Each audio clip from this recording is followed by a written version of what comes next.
Alright, so you're probably wondering what this mess is. Recently, part of tax season, I decided I could get a tattoo or I can get a lightsaber. I really wanted a lightsaber. So I got this guy from Kyberlight.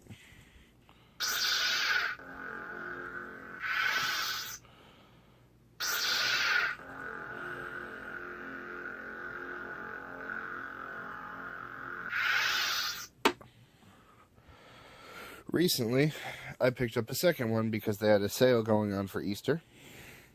This one has what is called a pincer attachment. I call it the danger stick. This is my fiance's current accessory combination. Both of them are on the dark side sound font. This is the normal light side sound font that's a lot louder. So we're going to go back to... Yeah. They use an internal LED system that's in the handle. Aluminum casing, like I said. Actually, no, I didn't say because that was me trying to record before, but I failed. Polycarbonate blade. Very durable. Lifetime warranty on that, by the way. Aluminum CNC machined customized pieces. Underneath all this is a blank hilt, which looks like this. All the other pieces are superfluous. They sit on there, screw into place. Their thread sizes match Saberforge's website, but none of them are modular hilt system or MHS or whatever people who are familiar with that community call it. By comparison, brought out a little piece that I made. And I'm using this as a comparison piece because of the fact that most RGB LED systems are extremely expensive.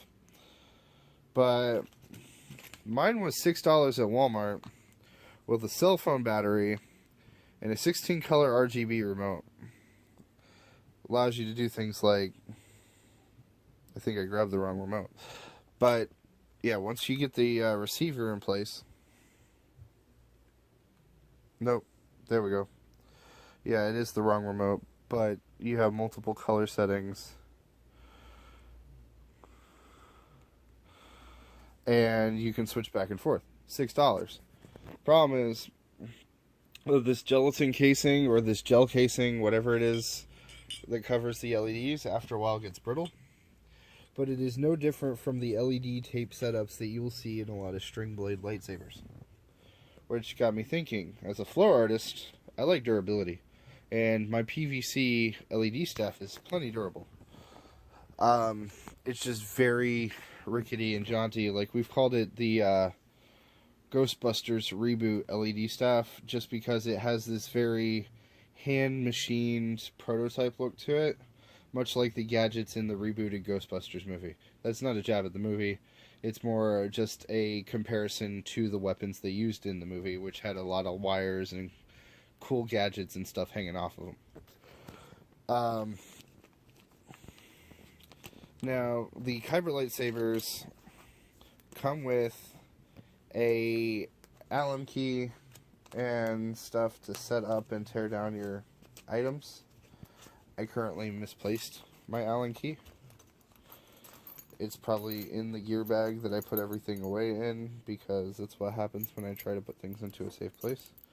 But typically, you take your Allen key, and you're going to go dark for a second. You put it in the set screw hole.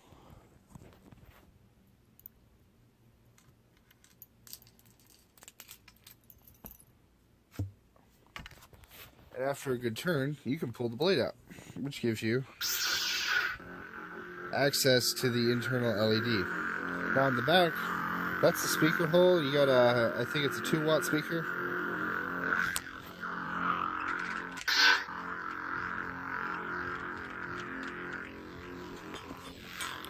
Comes right out. Notice there's a couple other pommels I have. They're identifiably the same. The only difference is the first one I got Originally had 6 notches. The most recent ones I got have 5. And then you look at the pommel from this one, which is from the pincer set, and it's a completely different shape because they have different pieces, but also has 5 CNC notched holes. So I don't know if that was a design change on them, but then again, it's a custom piece, so everything's different. This here is a coupler. Your speaker mesh is going to be, or not speaker mesh, but speaker holes are going to be there so the sound can come out. It's narrow, but this piece of aluminum holds both sabers together very durably and safely. I wanted to show you that because all else that's holding this thing together is you have your set screw here that holds the blade in and also supports the emitter. You then have a set screw here, which is a thumb screw that you can take out by hand. Your sleeve is held on by another hex screw, set screw, and a larger but narrow-headed hex screw, set screw for putting on a CoverTech wheel. Granted, you have the option of not putting a CoverTech wheel on, like if you're a D-ring type of person or if you just don't want to use them. In my case, the sabers, I think, either de-threaded on the inside of the hole or the screw's not large enough. I'm not sure. But it's not a big deal because my fiance didn't want a CoverTech wheel on hers and we only have one belt clip. With that said, though, multiple customizations. It's a good durable saber for starting. Blades are undiffused, so you will have to go to the store to pick up a roll of what is called cling wrap or saran wrap. It's the pearlescent kind. This diffuses the light in the blade to make sure it reaches all the way down. An undiffused blade, typically the light doesn't reach all the way through. Another potential complaint people have is the tip of the blade sometimes unscrews very easily. I don't have that issue, honestly, but I've also never gotten into heavy combat with people. I'm just a flow artist. So, yeah, just tighten down the screws, or if you're really worried, super glue it. But beware, any major alterations you make may void your warranty. This does have a lifetime warranty on the blades because they're supposedly indestructible, and a 1-year warranty on the hilt and accessory pieces because they're handcrafted and they try to stand by their stuff. Their customer service is awesome, by the way.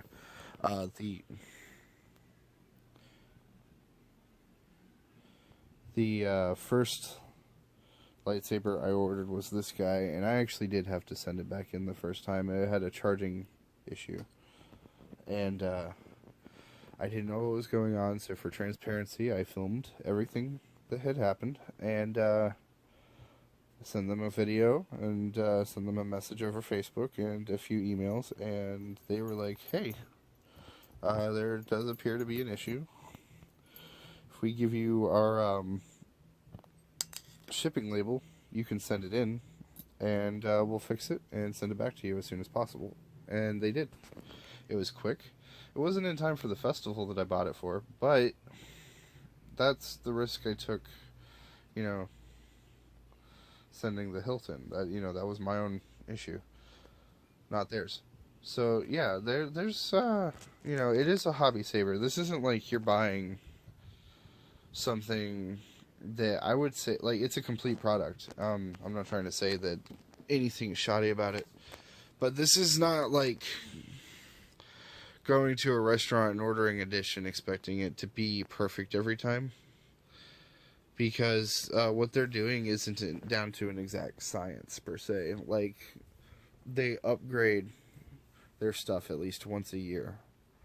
And most of the time they'll either send you like the upgraded variation of the stuff, or you have to buy like the new chip, which I'm not going to pop this guy open and take it out and show you the internals because I'm a klutz, and the last time I opened one of these up.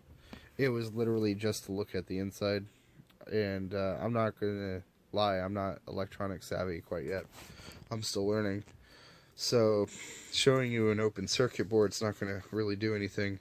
You could actually go to their website and they'll show you what the circuit board looks like and show you how to take it apart and put it back together. That way, if they send out a new model, they're going to have everything there in place for you. Something I didn't mention earlier, but you probably heard, the sound effects of these do, like as I said earlier, had a like at least 20 colors on the LED.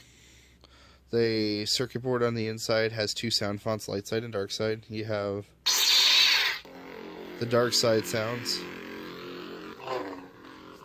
which does the swish swish. And if you clash on something, it flashes white. You know, it makes a clashing noise. It's not 100% consistent, but I have the blade out, so like,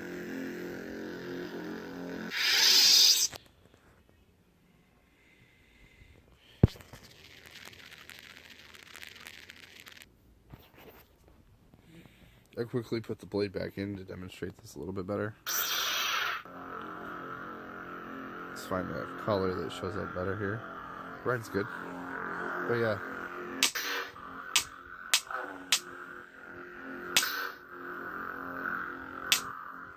Like, and as I said, that's a solid blade. Like, I'm hitting that on the ground pretty hard.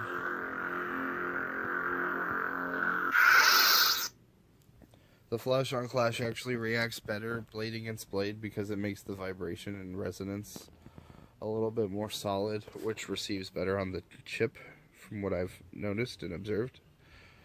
Right now they're on their version 4 sound card. Little minor upgrade touches I've been suggested to do, and I suggest for other people. There is, because in order to get these to fit, there is going to be like a little bit of a wobble. And without the sleeves on, there's like minor sharp edges here and there. So all I suggest, and all any other YouTuber out there would suggest, is get some O-rings and fit them at the top and bottom of the sleeve. That helps stop the wobble. Make sure your screws are tightened down. Don't get O-rings that are too big. It'll mess with your CoverTech screw and dethread your it'll dethread the screw hole and make it where you can only use other set screws, because the screw for the CoverTech wheel only goes in so deep, so it doesn't have a lot to bite onto, and that's a lot of stress and a lot of weight being put on that screw. I'm actually considering removing this O-ring and replacing it with a thinner one for that reason. Until then, I'm leaving it alone and hoping for the best. You do have a charging port. Your chargers are a pretty cool setup. It's just, hold on, let me get this to focus. Yeah. 50, 60 hertz, 5 volt output, 20 milliamps. This has a tricolor LED on it. It's going to show green when it's fully charged or when it's not plugged in. It's going to show red when it's dead, and it's going to blink yellow to yellow-green when it's charging and fully charged. It usually takes about 2 hours for your battery setup. And your batteries are internalized. It's an internal rechargeable battery setup, so you have your like speaker, battery casing, circuit board, and then everything's wired to the buttons. One set screw that they tell you to never touch is hold on, this little guy here. It's on both of them. That's your LED housing set screw. You move that and it wobbles. It's gonna be free floating inside the chassis of the lightsaber, which this is a singular chassis system. This doesn't have an internal chassis like your MHS Sabers would.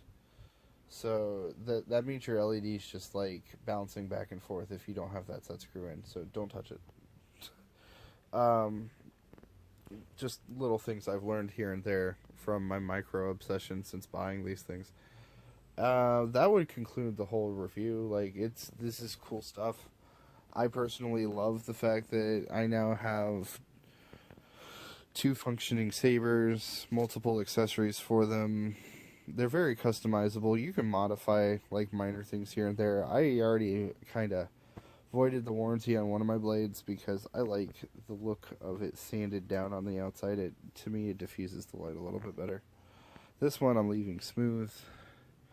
Not because of the warranty, but just because I want to compare them later. But, you know, that's just me. I like the texture of it when it's smooth. But when it's sanded, it has this, like, glow to it. And just give you a quick side-by-side. You know, see, that's that full diffused glow. This one has only a little bit of diffusion tape in it, because I haven't been able to go to Joann's yet. So the light cuts out about halfway through. Like, this is the same LEDs and everything. It's just not glowing the same because of the diffusion. Like, even then, like, the top, the light kind of cuts out a little bit and gets dark. And let me get these on the same color. Some colors carry all the way through better. Let's go to that deep blue.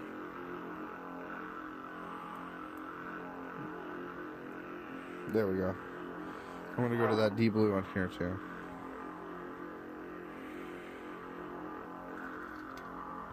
Like, that's the same shade of blue, and that's how differently they show up. Like, I've noticed this one has a little bit more prominence of the white LED on the base, but I think that's just the lack of diffusion. But yeah, there's minor differences, and when you turn off the light in the room, you can see it a little bit better. They resonate well together too. Like, I haven't really noticed that until now. But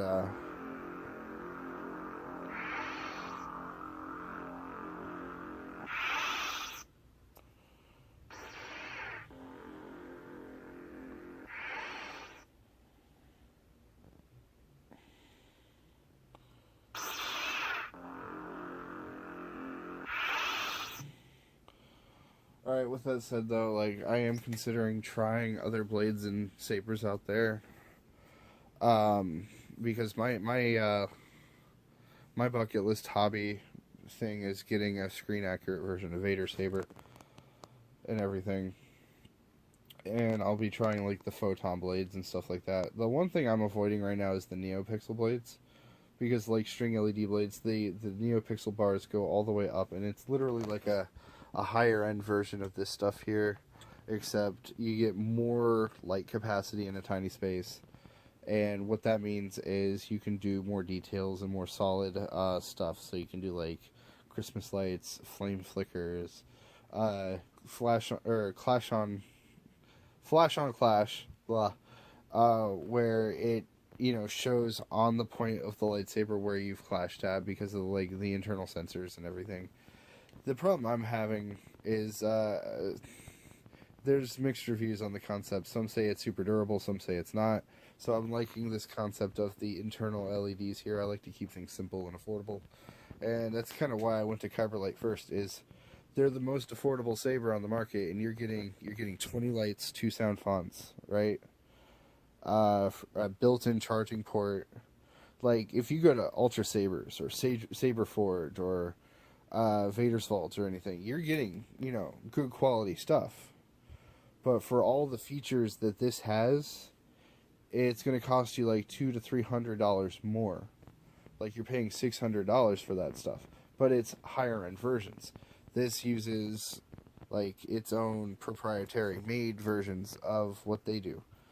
Now, these sabers are considerably loud.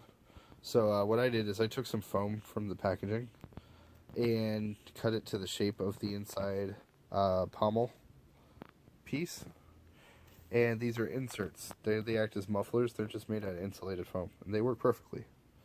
You can honestly do anything to muffle the sound, but that works. If you're in a large crowd, it doesn't matter. Like, the crowd muffles it for you. But yeah, that concludes the review.